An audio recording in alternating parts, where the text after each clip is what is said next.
Good afternoon or good morning, everyone. Welcome back to our Q&A Cafe for Business by Design. Today we're doing insight to action and navigation targets with Laura Hercalo.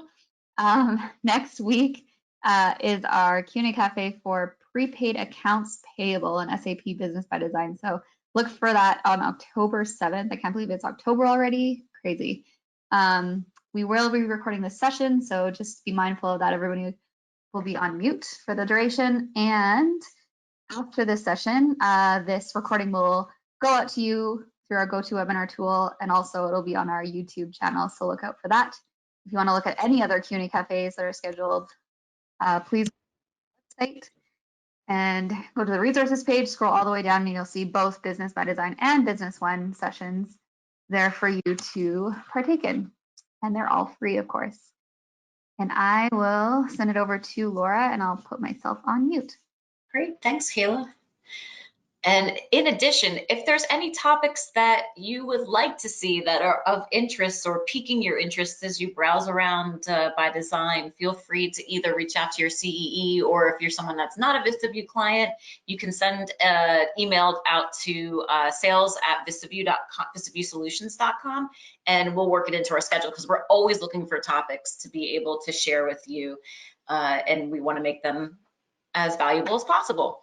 So with that, today's session is going to talk around the insight to action, which is a newer feature. I went over it in the 2008 release session real quickly, and then teach you a little bit about navigation targets. Hopefully we'll be able to get you out of here a little bit early today. So the topics today, insight to action. So that's the first topic, and what that does is it really is going to give you the ability to dynamically update fields in ByDesign based on reporting results. So it's essentially like a mass update type of tool, but you get to use ByDesign reporting to enable it. So where, as an example, static mass changes to things like product data or account data, supplier data, things like that are really just I export all the data and then make my changes and re-import it back in, or I have static filters where I'm just selecting things from. I can really do some pretty cool things to influence some of the fields within the system, and I'll show you a couple of the examples in that. And then the navigation targets. Navigation targets, if you are a ByDesign user, which you all are, I hope, they are very much embedded throughout all of the different reports, but ByDesign enables you to create custom ones. So if there's things that you're like, oh, wow, I really wish I could see this data in addition to this report, or if I could drill down from here to there, it'd be really useful. ByDesign allows you to do that. So we're going to show you how to create those. So first off is the insight to action. So we're going to walk through, I'll just kind of tell you and then show you what we're going to do, and we'll walk through an example. So from the Business Analytics Work Center, there's a option in there for analytic actions, and with 2008, out of the box, SAP has provided the ABC classifications to be able to be updated, and they can be set on both the accounts and suppliers. So really this is the first jump into enabling these types of actionable field updates. And then there's a whole bunch within the catalog itself that can be also enabled, but you would need the Cloud Application Studio. So I'll kind of take you through a list of what's really out there in the catalog, and then you would bring in either us or someone on your development team to enable those if you had some requirements for certain types of extended types of insight to actions. And to get this going, you would go from the Business Analytics Work Center to the Work Center view of navigation. So you want to be more of like your key user, your admin. Not everybody in the world can't enable it, but pretty much most people can use it. So you'll go to, there's a navigations report to action navigation, and then click new. And so you'll have basically setting up your source report. So which report you want to use to be able to make these updates. So if I'll give you sort of my 2 cents on these things, because if you have a standard type of report that you're using, like I'm going to show you in here with like purchase order volume or sales order volume, note that if the person that's running the report has the ability to update or change accounts or suppliers or things like that, they're going to be able to enable these types of actions. So if it's something you want to lock down, create a custom type report for yourselves to be able to do this. So it's only more of an admin type of function, because if you're doing things that are very specialized, or you don't want everybody, your whole entire sales team in there tinkering around with ABC classifications or things like that, definitely you want to keep that locked down a little bit more in control. So your source report is going to be any report which contains the business partner. It can be used, so really anywhere there's an account, anywhere there's a supplier. So you can think about things like AR aging and your purchase order volume, your spend history, things like that. You can really open up a lot of doors to be able to dynamically change these fields. And then you will click on your action, and then within the action, I always say, just click on the field level help, because the way that they enabled it, it says set ABC classification, but in the name, it doesn't say customer or supplier. And so you'll notice in here that it's got custom supplier and SUP as your technical field. So you'll want to click on show high technical ID. So you're making sure that if I'm doing a purchase order report or an AP aging report, that I'm picking the SUP set. And then if I'm using more sales or invoicing or AR type reports, that I use the customer set. And then the mapping that's already been done by SAP for this action will appear automatically. And then it comes to the execution. So we're going to run our report, set up our report the way that we want it to be able to dynamically update these things, and then we will action the execution. So let's go in and actually do this. I'll walk you through this. And so as just to show you here, you've got your business analytics and then your navigations. If you look into these analytical actions, this is kind of the full library of different business object and actions that can be initiated from using the Cloud Application Studio. So there's tons and tons of different things that can be activated. But as you'll notice, like when you kind of go into this area as well, like the things that have been exposed or activated by SAP or by the SDK, they'll show in your exposed area. And you should be seeing more and more of those as the releases come upon us. So if I go into the navigations area and I click on new, so if I wanted, again, maybe your customers, customer ABC, whatever. For my source report, like I'm using the sales order volume report, but you could just as easily activate it for multiple reports within the system. So maybe I want to use my aging as a factor for this. So if I take the AR aging list for receivables, and then I've got that cus set application. So you'll see if I change that to the show high technical fields, there you've got your set ABC classification, and then your mapping will show up automatically. And then you'll want your choose your character name or your characteristic name. So it's basically by customer that we're going to do this. So it's by customer or by supplier. And then we save and close that. So if I go into the AR aging report, I'll be able to run this, but I have this kind of set up for us to see it working in the sales order volume report.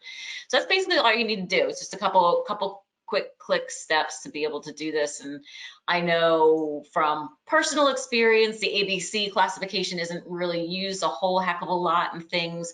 A lot of times if you've got stuff that you want to use, but it's prevalent very much so throughout the whole applications for pricing and different types of reports and whatnot. So I've sometimes repurposed that field for other things.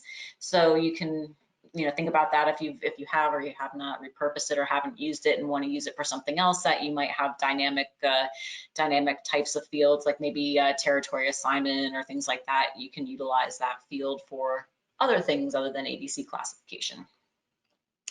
So going into the sales order volume report, I'm going to view that guy with a web browser.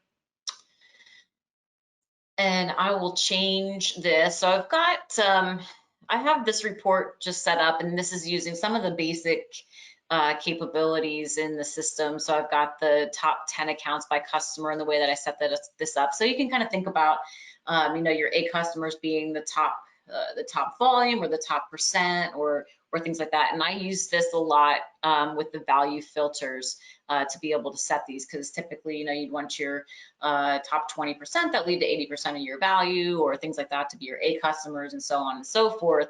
So basically I can use those key figures and the value filters and enable these guys as different types of conditions. So if you've got, by value, and you want to do it by net value or invoiced amount or things like that, or maybe you do it by the amount of discounting that you're doing on a particular customer.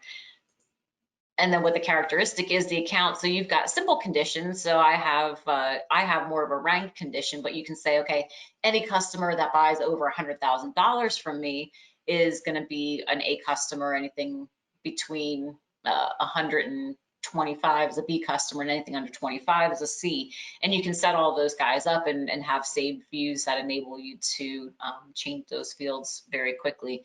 But you also can do sort of ranked conditions where I take that net value and say either it's a bottom count, so it's a top 10, bottom 10, or the bottom percent or the top percent.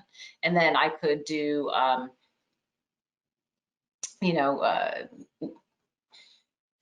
multiple types of characteristics to get that middle portion. So it's less than 100,000, but greater than 25,000 would be sort of that middle bunch in there. So you can get really creative on how you kind of come up with those 3 tiers of the saved solutions here, or the saved sets. So in this example, I've got sort of my top 10 customers, and then I also have set up my bottom 10 customers in here. And as we pop into the account itself, just to kind of show you the account overview for this guy. So for Unlimited Electrics, you should be able to see that this guy's already set up as an ABC of an A account, and now he hasn't really purchased anything from me in such a long time that I'm gonna flip him over to a C characteristic. What you'll see when you click on any of these guys, there's going to be 2 options for you on these insight to action. So there's one where I can execute this action just on the field that I select. So it's something just to be cognizant of if you are working on these, that if you just want to do it one by one, you would set it by clicking on the actual field itself, and that'll open up with the clipboard. But if you want to do it en masse to all your accounts at one time, the action just pops up on your top toolbar. And so once I set that, now I want to set all these guys to my C accounts. And so it's going to start the report, select your data, and then tell you that it was successfully actioned. And so drum roll, please. Let's see that this changed from an A to a C, and therefore it did. So we're pretty happy that that we got our data changed. Again, super nice, super easy for us to be able to make those types of modifications. Like I said, look forward to seeing more of those pop out in the future. There's lots of really good use cases for this type of thing. If you do have a development team, things if you're using batch tracking or lot tracking, to be able to mass change things like your iStock, or mass change stock to expired, or to on hold or inspection or things like that. So you can kind of see there's sort of limitless types of possibilities in here. So that is our insight to action.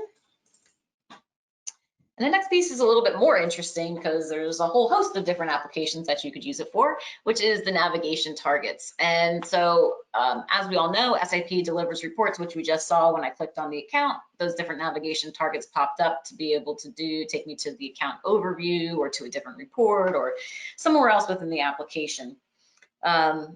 And so it allows you to drill into the further details of a source report to get either a different view of the data, which is already filtered down specifically to that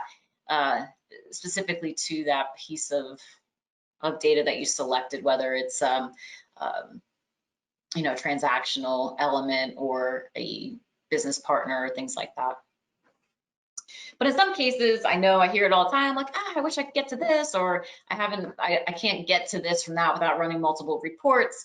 You might want to quickly exit to other areas to give you different insights into the business. So looking from the accounts into certain projects, or from finance into supply chain or manufacturing or things like that. So some of the examples, you might want to be able to analyze customers that, you have lots and lots of open sales out there, but when you drill into it, you want to see, well, are they paying on time? Do we have lots of open receivables from them? Because it's great to have a lot of sales, but if you have a lot of open receivables, obviously not good for your business. And then same on the flip side. So you've got a top supplier where you're ordering tons and tons of stuff from them, but you want to make sure that you're paying on time because you don't want to disrupt that type of supply chain. So you want to always sort of keep on top of the situation of like the both factions of how much I'm ordering versus how much is still open for me. And then other things like for customer service, sort of examples of making sure like a sales rep can drill in from looking at their top customers or their customer accounts to what their on-time delivery rates are. So it's a good talking point for them to be able to say, hey, our delivery rate is up to 98%, but we missed this. What can we do to make you happier, or things like that. And then again, going more on the supply side, your top supplier, again, ordering tons from them, but they might have terrible deliveries from you. So, we want to make sure that we're looking at sort of all the different aspects of the business and not just one little funneled area. Without the custom navigation targets, you would typically either have to join two data sources or run two separate reports to get that full view. And this just allows you then to drill into the details of it. Right. And it's pretty simple-ish to get to it. Obviously there's a little tinkering around that you have to do with it. It takes a little bit of back and forth of looking at the source report and the target reports and things like that to get good at it and to get the data that you want out. I'm going to try to do one on the fly here as we walk through this, since I already have one set up. So I'm going to try to do the same thing on the purchasing side and see how we go, or see how I do. So in this example, like we want to review the AR aging from our sales order volume report. So in this example that I'll walk you through, and then we'll do it on the flip side. I want to go from the purchase order volume report to the AP aging. So we'll set that one up on the fly. So what you'll do when you want to create any of these, and just to note, the navigation targets, again, you'll notice when you have those within the application, a lot of times there's two different functions that can be called from the navigation target. One to take you to a different report, so like the GL line items report or things like that. And then there's the other area which takes you to a different area within ByDesign. So if I want to view a lead or an opportunity, or view the product master or the account master, for the navigation targets, currently only enabled for taking you from one report to another. There's not a way for you to jump from one piece of data to its overview screen, essentially, or to the master data in there. So from the Business Analytics Work Center, we'll go into our design report. So you want to have your report already created, and then we're going to you work from the back up in here. You don't start from, like you would think, if I'm going to a navigation target, I'd start from the top and work my way down to where I want to go. We're basically starting from the target and linking it back up into our source. So that's one key thing. It took me a while to kind of get used to that sort of process flow, because I always sort of started from the top down. But when you'll go into design reports, you'll select your target report. So that's where you're eventually going to end up. And then from that target report, you create the new report navigation. So in our example, we selected the aging list for receivables. In our live example, we'll do the AP aging list. And then as we get into the details, and here, let me open this up so we can see it even better. So you're going to select the target view. So this is what's going to appear when actioning the navigation. Again, I'll give you my tips and tricks when I'm going through this. I'll go into business analytics and I'll set up the report view exactly the way that I want it before and deploy it out as a corporate view, just so everybody has it and then they're navigating to the same thing. So that's just, again, my key pieces of information. And then I always then look at, from the target report, go into your initial selection of what's delivered out of the box and take note of any of the mandatory fields that you have that are in there, things like company, currency conversion date, display currency, anything like that that might be considered a mandatory field, because we'll use that later and that needs to be mapped from your source to your target, or things don't work out appropriately. So those are my two pieces of advice, so you're not kind of going back and forth and getting lots of errors. And so you'll create then your target view, or select your target view. And then we will add our source report. So we'll click on the source, so where you're actually initiating this from. In this area, again, if you have the same target that you want to get to from multiple reports, you have to do this just iteratively. It's not like I can just keep saying add source report to this same navigation target and add multiple sources to one eventual target. And so that's obviously the source reports where you're navigating from. So then you'll see two fields pop up, or two columns pop up here with all of your target report fields that are there, and then the source report characteristics or variables. And so this is how we're driving what gets sent from that source report over to the target report to give you the results that you want. So basically, if I click on account for my order volume, I don't want to necessarily go straight into a full-blown AER aging. I want it to filter based on the account. So that's how we'll sort of hone down the variables that are in there. And then, so there's other pieces in here that, so when I talked about, like, take note of the things that have in your target report that have default values already in there. So my company, my default currency, or in our case, we're going to look at the aging report and it's got predefined buckets and things like that. What we're going to do, if there's no matching variables between the source and the target, you can click use default. So then, as I mentioned, in that initial selection criteria, it'll fill all that information in for you automatically. Otherwise, you'll kind of go into the target type, and then you'll see your source report characteristics of the things that you want to map. So when I do, like in this example, my customer, I want to map that to the account. And so that's going to then filter down that report to the account in the target report. And then you have another one here, like display currency and the conversion date. When I fill that into my source report, I want that to carry over and automatically fill in that display currency conversion date. So you have different options in here, whether you want to transfer it or if you don't want to transfer it. I haven't really played around with it too much. But you have those options of whether you want to not have that to automatically fill in the data. So again, if you want to map it but not necessarily open it up or filter it down, you can select that as well. So let's walk through that example. So as I said, I'm going to do this very much off the cuff. So let's hope that that the gods are smiling down on me today and everything works out right. So we're going to start with our AP aging report, because that's going to be our destination. That's going to be our target report. And we're going to go into the aging list for our payables. And so I'm going to create a new report navigation. And then my target view is just going to be my standard aging list for payables. And I'm going to use the purchase order volume report for this, because I want to see my top suppliers. And then what the aging is for that. All right. And so I've got then all my characteristics. These are going to kind of pop up. So these are going to be sort of your mandatory fields that you're going to want to transfer over. So it's sort of listing you of like what you need to map and what you need to pull over from one report to the other. Right. And so the big one that we've got here, so we're going to use something like our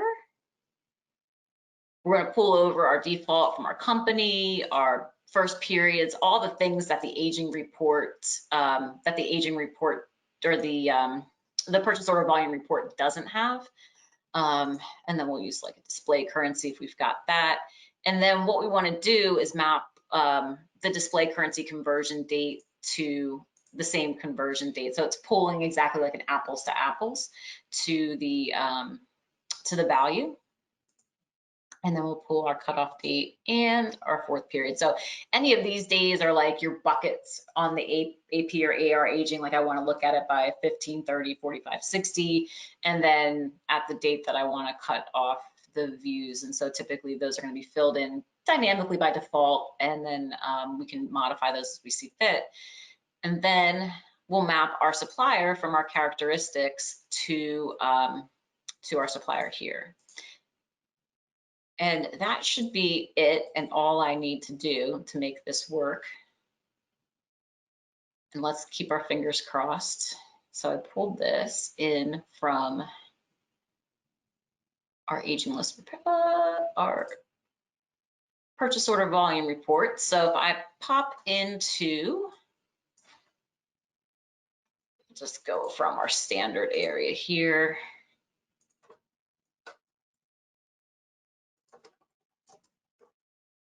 And pull up our purchase order volume report.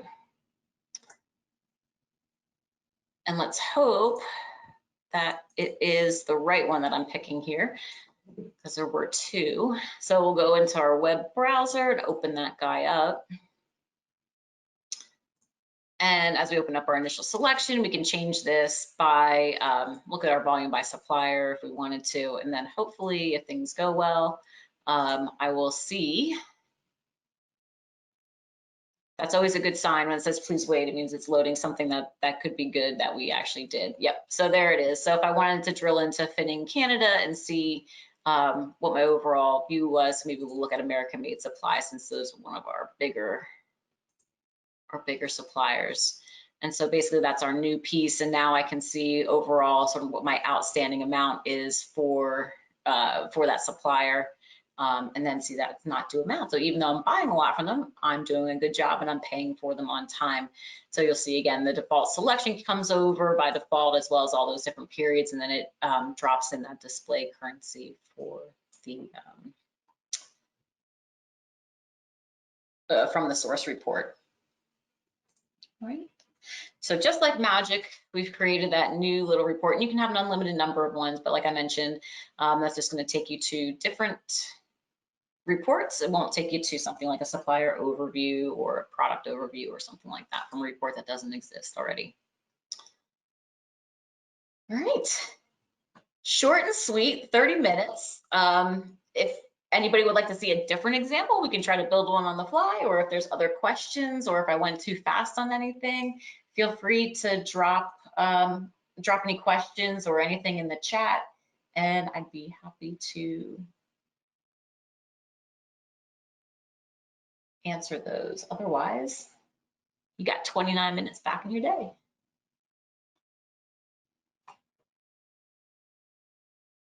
All right. Explained it pretty well, Laura. There's no questions. Yeah. So, okay, great. Well, thanks for joining this topic. It's gonna be recorded. We're gonna send out the presentation. If you need help with anything, feel free to drop me a line at laura.herculo@vistaviewsolutions.com or sales@vistaviewsolutions.com. And if you have any ideas for things that you want to see that are piquing your interest, feel free and we'll drop them in on the schedule. Great. Yeah, and we'll see everyone next week for prepaid accounts payable in SAP ByDesign on October 7th. Thanks, everyone. Bye.